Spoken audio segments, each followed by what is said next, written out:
kita mengganti nama menjadi Firefix dan lebih mudah diingat juga karena kan agak sama seperti Firefox ya Bu ya. Jadi kita memilih Firefix itu dengan latar belakang kita tuh ternyata makan snack pedas itu juga ada manfaatnya dan edukasinya itu sendiri Bu. Jadi mungkin nanti di edukasinya itu ada kita menambah wawasan dengan misal cabai untuk bahan pedas di dunia itu bisanya untuk apa saja dan bagaimana cara pengolahannya di berbagai dunia gitu Bu. Dan juga ternyata manfaat snack pedas itu ada untuk meningkatkan mood dan sebagainya. Nah, cara menyampaikannya kami di dalam cara menyampaikan edukasi itu di dalam konten di Instagram nanti dan akan berjalan.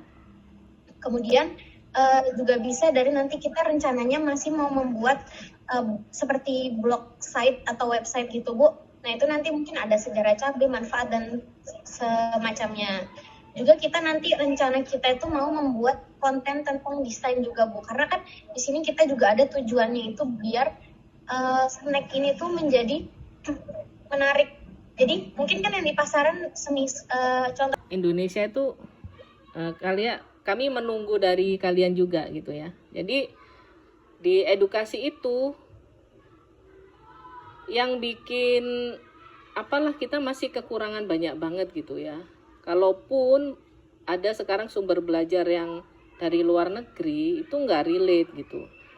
Bagaimana kita bisa memasukkan muatan lokal budaya Indonesia kayak norma apa itu budi pekerti gitu kan, kita kan itu kan sekarang jadi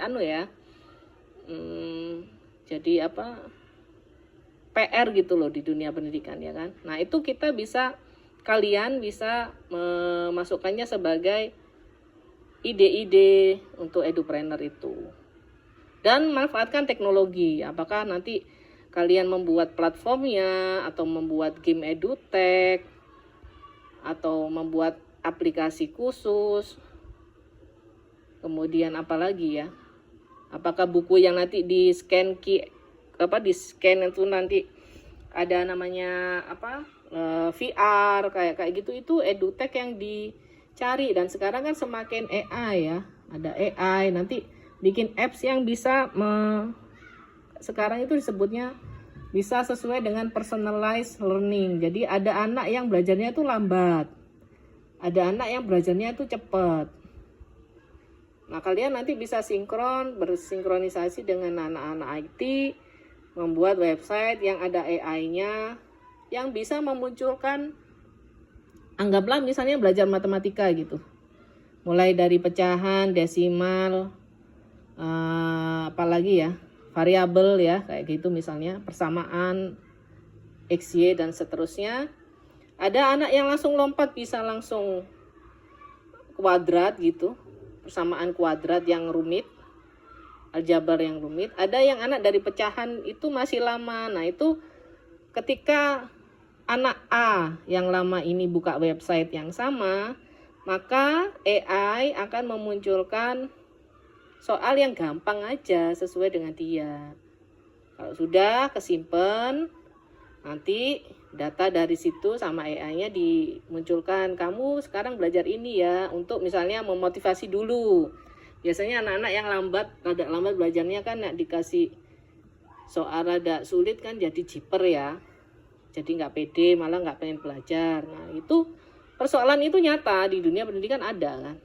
Kita dulu aja kalian belajar juga ada.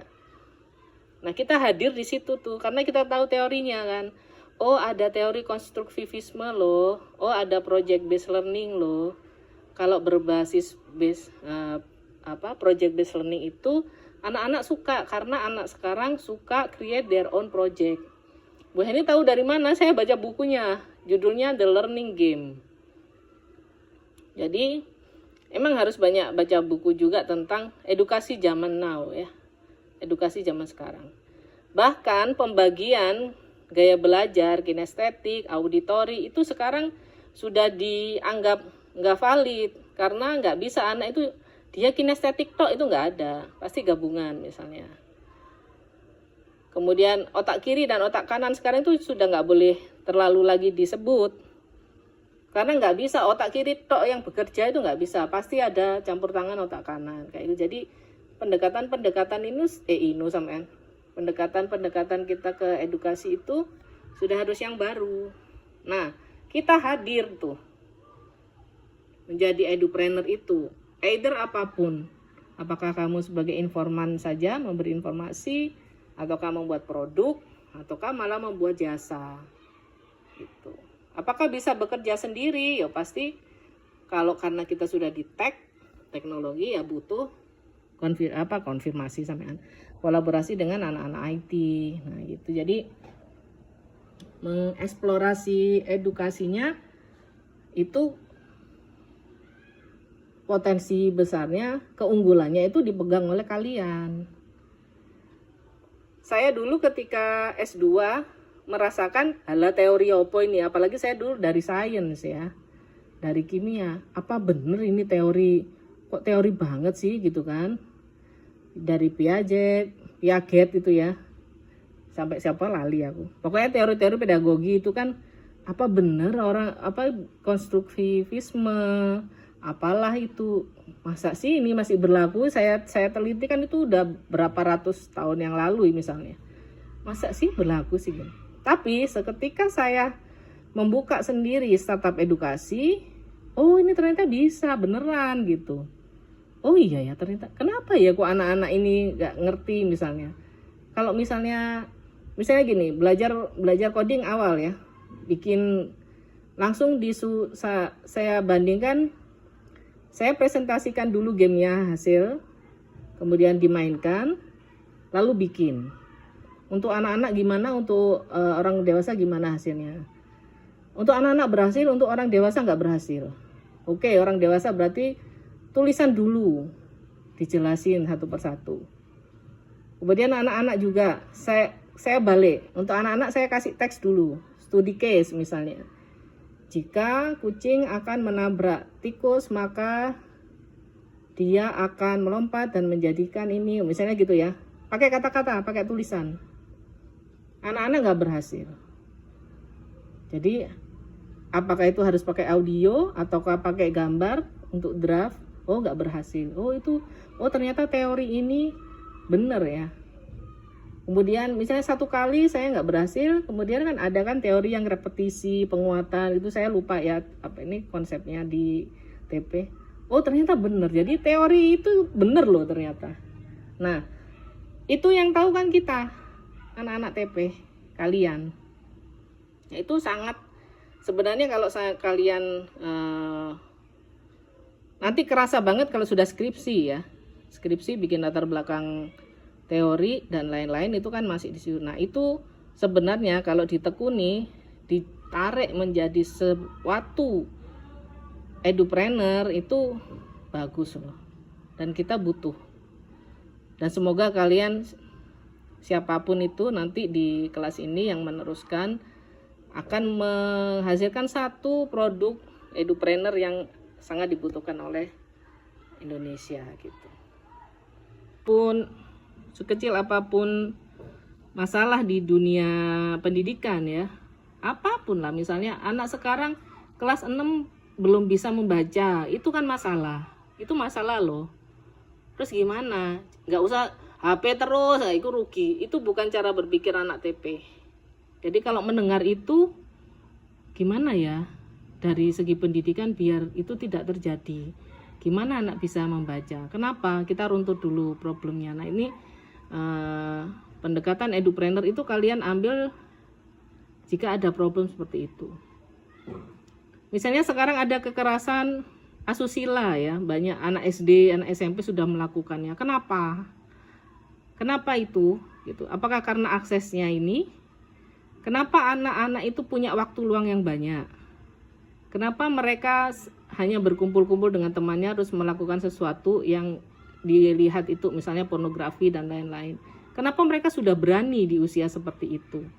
Apa yang triggernya? Bagaimana untuk mencegahnya di sekolah? Bagaimana ini? Kita bikin apa? Gitu. Itu juga bagian dari cara berpikir edupreneur. Kita harus connect dengan siapa? Psikolog. Oh ya, kita harus ke jurusan psikologi. Nah, sekarang kan sudah ada ya apps relief, apps segala macem gitu yang bisa untuk konsultasi online untuk perkara psikologi kayak gini gitu. Itu juga itu seperti produk yang berguna untuk solve problem di suatu bidang tertentu.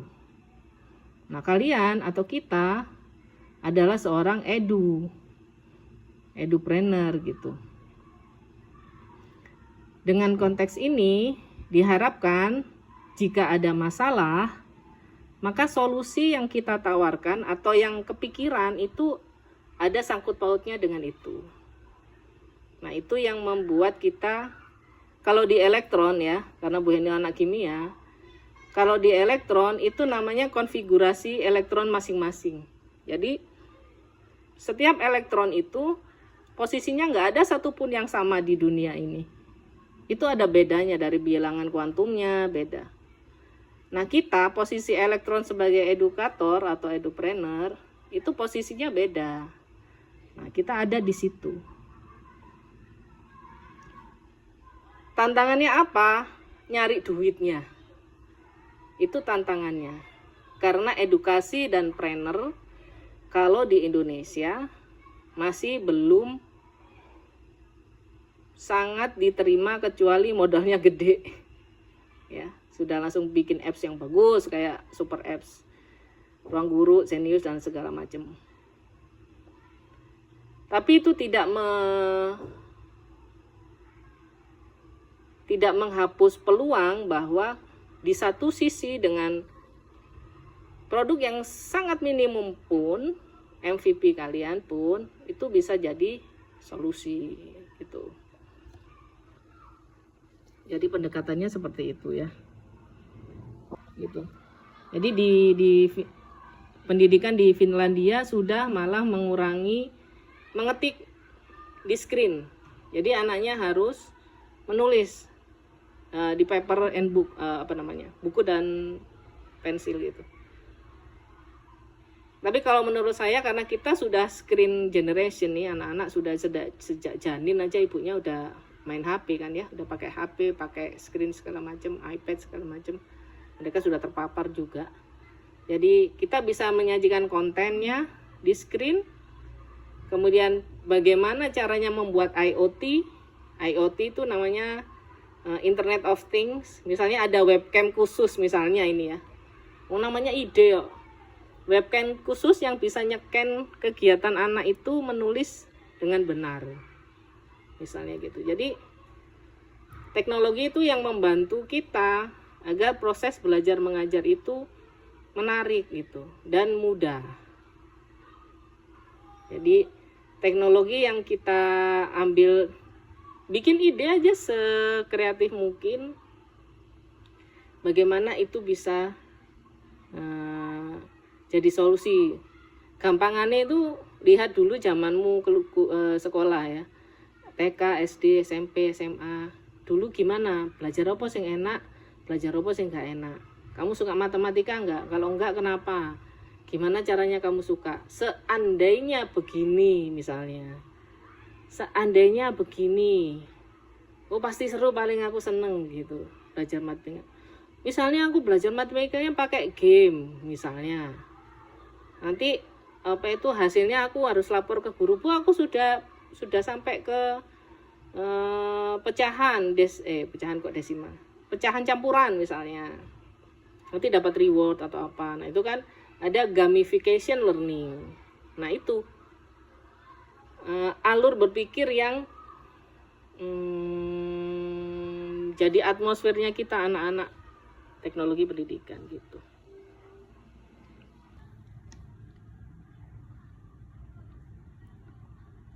Assalamualaikum. Selamat pagi teman-teman. Oh, suara nih. Ntar tak siapin untuk record dulu ya. Nah, kita lanjutkan ke bagian ini, skills penting edupreneur ya. Kalian sudah dapat linknya, nanti bisa dilihat dibaca secara scanning gitu. Scanning cepet apa aja yang ada di yang dibutuhkan. Jadi menurut saya juga kalau bisa masing-masing punya pengalaman yang pernah aja deh sama, jadi jangan membatasi diri. Kalau aku bagian desain toh gitu, nggak ngerti cara bikin bisnis model kanvas, nggak ngerti cara bikin laporan keuangan atau tabel keuangan sederhana, nggak usah rumit-rumit dulu, nggak apa-apa.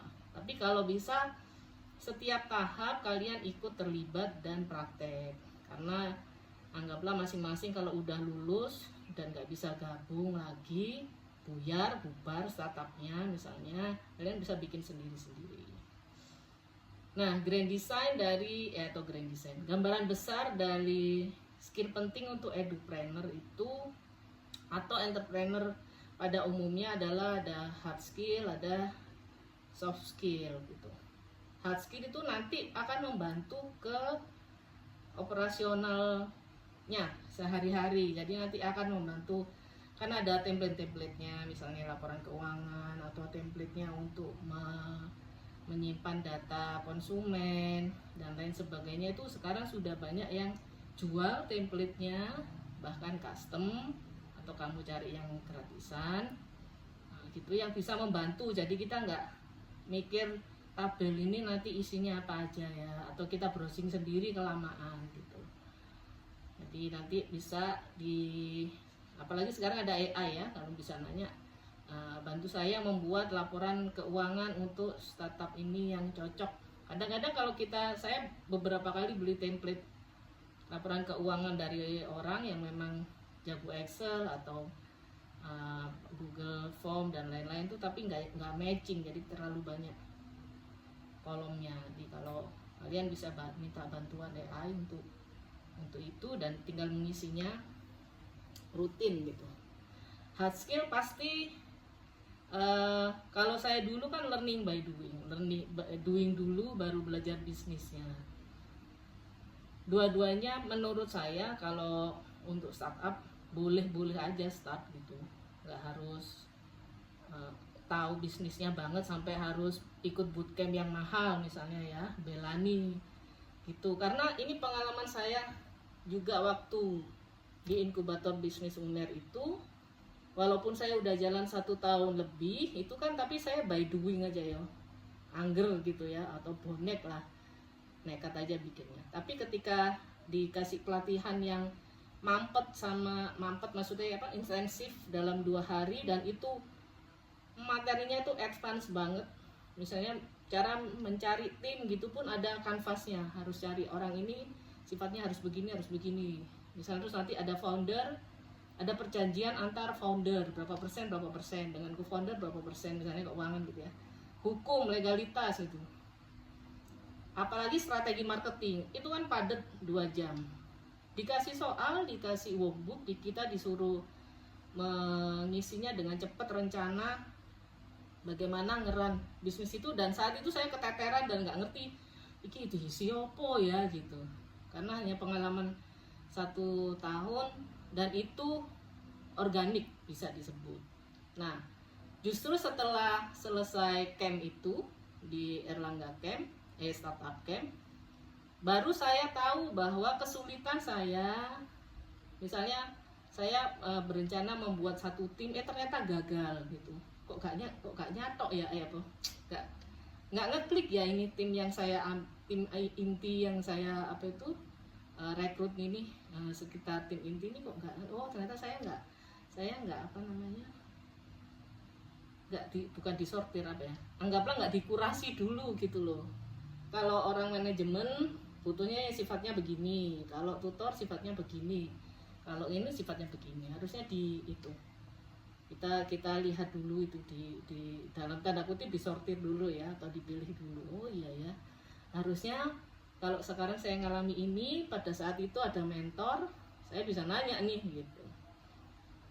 Nah, itu kalian bisa pelajari.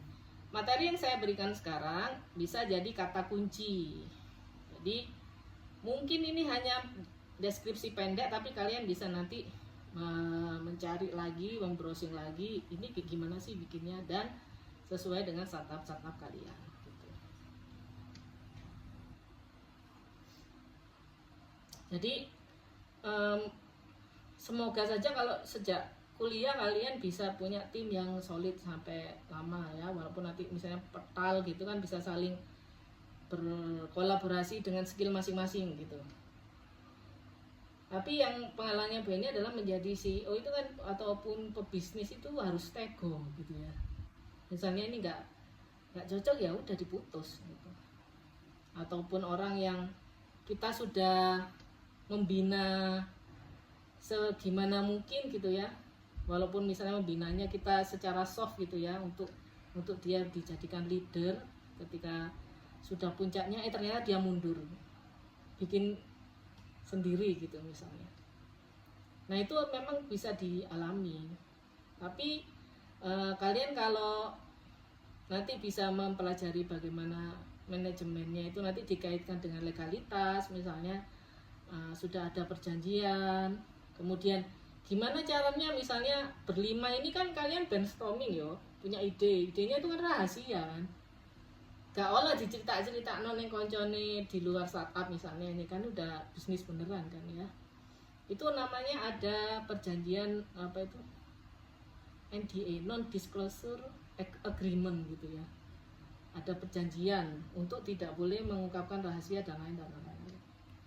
Contoh kalau Bu ini adalah tutor part time, freelancer tutor yang dibayar hanya per sesi.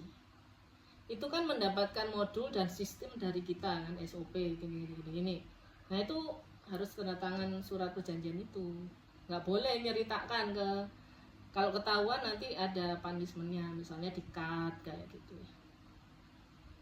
Atau misalnya nanti ada apa namanya murid kemudian dengan sengaja misalnya diambil gitu dan lain-lain, itu kalau belum ditulis ya kita nggak bisa ngapa-ngapain. Tapi kalau sudah ada surat perjanjiannya ditulis, ada tanda tangannya, kalau perlu ada materai gitu, nggak apa-apa latihan. Jadi itu kayak serem tapi memang bisnis ya harus gitu.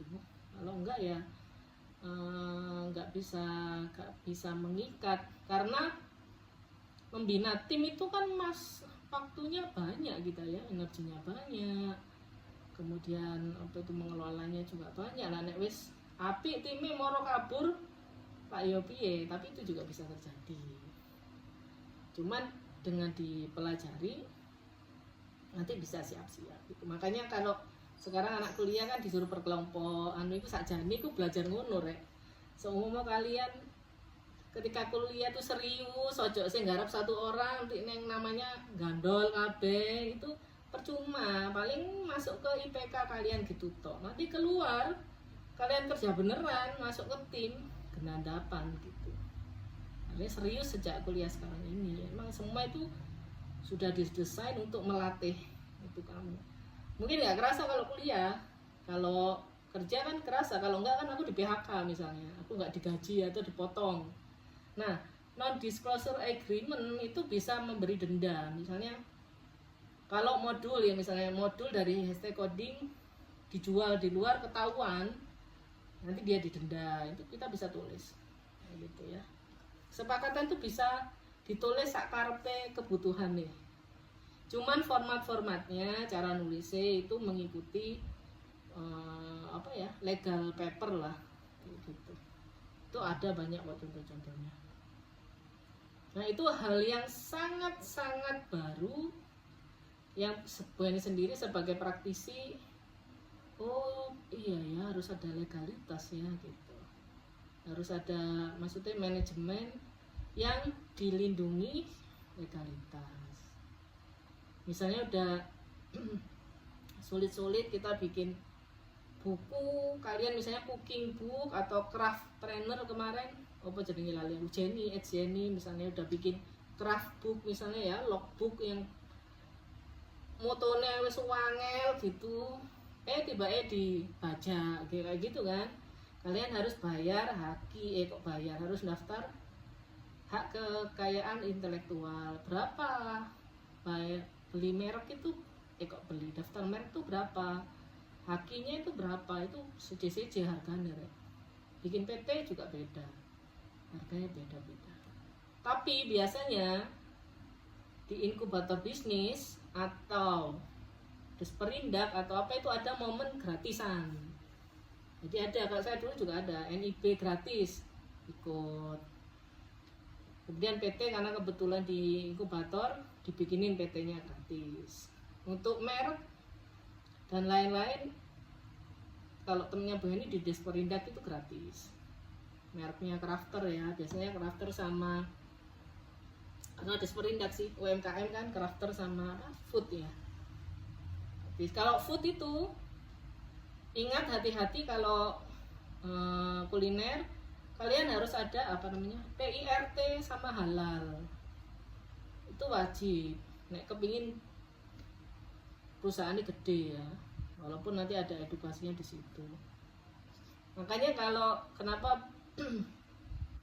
kalau ada sebenarnya kalau edupreneur itu kalau misalnya kalian milihnya ke kelasnya di edunya banget dan targetnya anak-anak di usia K12 misalnya atau di vocational skill, itu nggak terlalu ribet kayak bisnis kuliner kan, harus halal kayak PIRT. Kalau kita kan enggak, paling ya PT, merek. Kalau bikin modul yang sudah paten bagus, modulnya didaftarkan hak cipta. Kalau modul hak cipta itu sekitar 500.000 nggak sampai mungkin. Kalau merek itu bisa 5 juta sampai 7 juta. Kalau PT yang PT bukan perseorangan, kalau perseorangan hanya 50.000.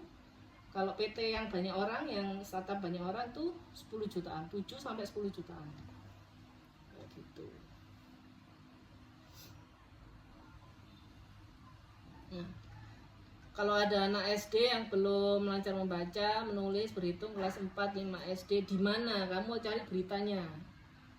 Beritanya di screenshot. Ini tugas sekolah, sekolahan sampean. Sak kelas juga boleh.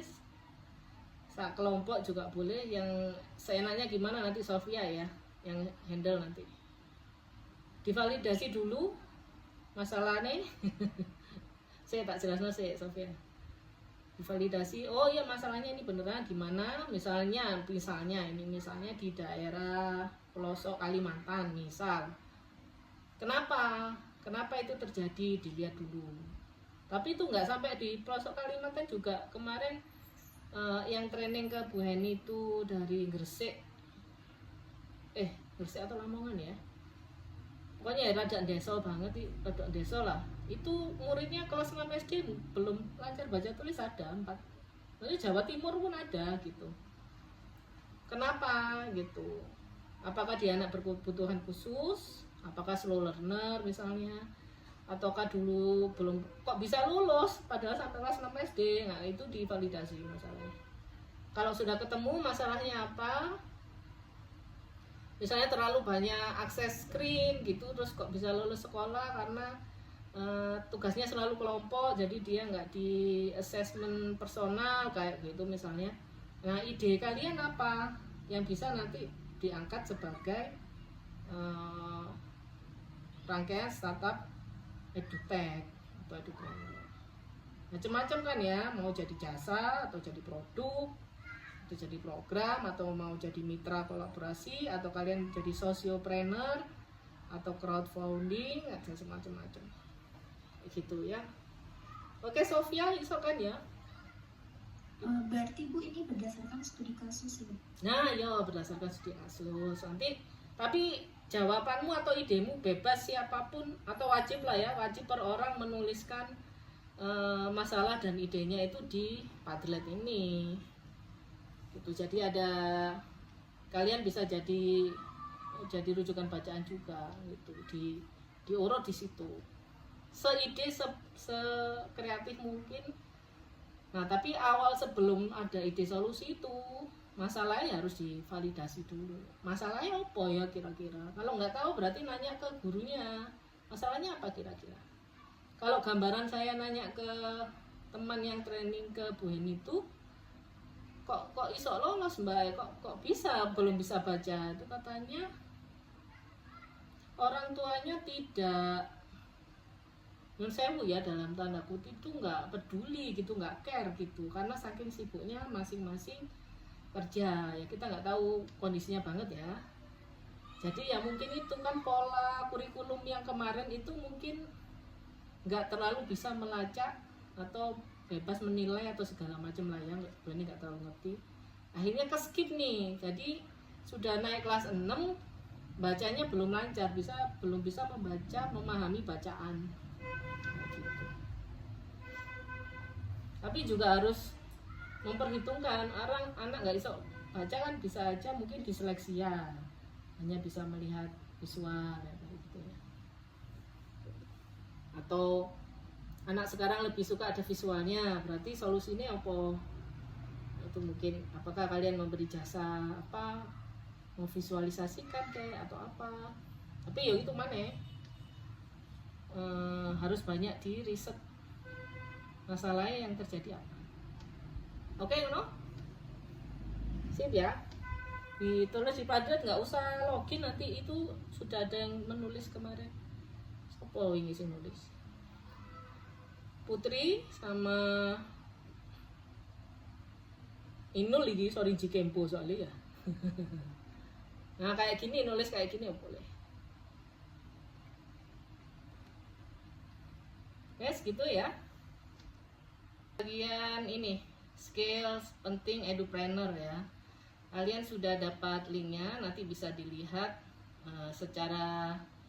dibaca secara scanning gitu, scanning cepet apa aja yang ada yang dibutuhkan. Jadi menurut saya juga kalau bisa masing-masing punya pengalaman yang pernah aja deh sama, jadi jangan membatasi diri. Kalau aku bagian desain toh gitu, nggak ngerti cara bikin bisnis model kanvas, nggak ngerti cara bikin laporan keuangan atau tabel keuangan sederhana, nggak usah rumit-rumit dulu, nggak apa-apa. Tapi kalau bisa setiap tahap kalian ikut terlibat dan praktek, karena anggaplah masing-masing kalau udah lulus dan nggak bisa gabung lagi, bubar startupnya misalnya, kalian bisa bikin sendiri-sendiri. Nah, grand design gambaran besar dari skill penting untuk edupreneur itu atau entrepreneur pada umumnya adalah ada hard skill, ada soft skill gitu. Hard skill itu nanti akan membantu ke operasional sangat-sangat baru yang sebenarnya sendiri sebagai praktisi, oh iya ya harus ada legalitas ya gitu, harus ada maksudnya manajemen yang dilindungi legalitas. Misalnya udah sulit-sulit kita bikin buku, kalian misalnya cooking book atau craft trainer kemarin apa jadi lali Jenny misalnya udah bikin craft book misalnya ya, logbook yang motonya wis wangel gitu, tiba-tiba dibaca kayak gitu kan, kalian harus bayar harus daftar hak kekayaan intelektual berapa, beli merek itu beli daftar merek itu berapa, hakinya itu berapa, itu seje harganya bikin PT juga beda, harganya beda-beda. Tapi biasanya di inkubator bisnis atau Desperindak atau apa itu ada momen gratisan. Jadi ada, kalau saya dulu juga ada NIB gratis ikut. Kemudian PT karena kebetulan di inkubator dibikinin PT-nya gratis. Untuk merek dan lain-lain kalau temennya Bu ini di Desperindak itu gratis. Misalnya terlalu banyak akses screen gitu, terus kok bisa lulus sekolah karena tugasnya selalu kelompok, jadi dia nggak di assessment personal kayak gitu misalnya. Nah, ide kalian apa yang bisa nanti diangkat sebagai rangkaian startup edutech atau edupreneur? Macam-macam kan ya, mau jadi jasa atau jadi produk atau jadi program atau mau jadi mitra kolaborasi atau kalian jadi sociopreneur atau crowdfunding, ada semacam-macam gitu ya. Oke, Sofia, iso kan ya? Berarti Bu ini berdasarkan studi kasus ya?